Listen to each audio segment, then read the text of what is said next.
How was the face-off? He was just asleep, man. Where's the old Nate Diaz, bro? He was asleep the whole press conference. You guys touch each other a little bit? Yeah, no, it's cool. He's slow. I could see it already. So I already knew that, but he's slower than I thought. Jake, you mentioned how you made this fight prior to the Tommy Fury fight even taking place. Why did you pick Nate Diaz? It's a massive fight, a massive event, massive pay-per-view. He's a great fighter, and the fans are gonna win in this one because it's gonna be a war. And I think it's actually a good stylistic matchup. So August 5th, you're gonna see me knock him out and put a stint in his plans of going back to the UFC and fighting Conor McGregor. Is this fight bad blood? Because I know there was a lot of shoving and stuff, but this press conference seemed a little more wholesome, I guess, from what I thought it would be. Yeah, I mean, I don't know. He was nice and respectful. I don't know. It's a different Nate Diaz than I've seen before. So not sure how he's coming, but. It is what it is. Regardless, the press conference is over now. Going to go back into training camp and focus on what I got to do. And then real quick, what were you thinking when he walked out? He's just such an interesting man. Like, I've never seen that during the press conference. But I guess he probably had to go pee really, really badly. And I didn't think he was coming back. I definitely didn't think he was coming back. So I think he really just had to go pee. I mean.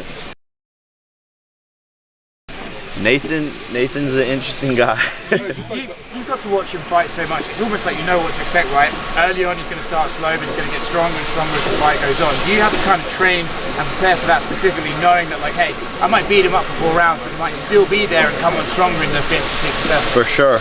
This is gonna, my cardio is gonna have to be on point more than ever, more than any of my other fights, and knowing that he's gonna try to survive to the later rounds, and I guarantee you that's part of his strategy. So we're working and focusing on that. Do you think he's going to take more damage than any of your opponents before? You said you dropped all the guys you fought. Yeah. He's a guy, like, he gets dropped, but he gets back up, he keeps fighting. Do you have to sort of say to yourself, right, look, if I don't get him out of there, I have to stay composed and just keep going? Yeah, for sure. But I also think that in boxing, it's just different. The way boxers punch, the way I'm taught, my technique is different than the MMA fighters. That's why you've never seen Tyron Woodley get knocked out like that. It's just a different style, and there's more weight on the end of the glove. So when that's coming to swinging at you, it's like a sledgehammer. Were you upset when he choked your brother out in New Orleans?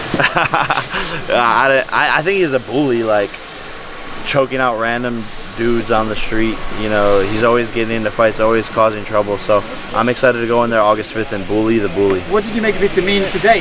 Sometimes we see more trash talk from him, but he seemed a bit more calm. Yeah, he was like calm, respectful. I don't know, it was interesting. I wanted to get him riled up because he talked that shit on social media. He says everything in interviews, but today when I was face to face with him, he acted like a bitch.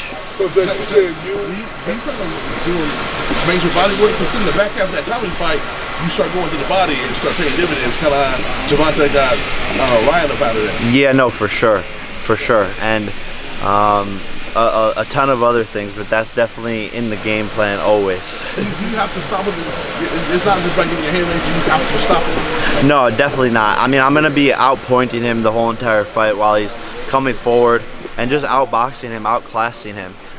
So people are going to see that, and he's going to walk into something, I believe, and get stopped. Jake, what'd you make of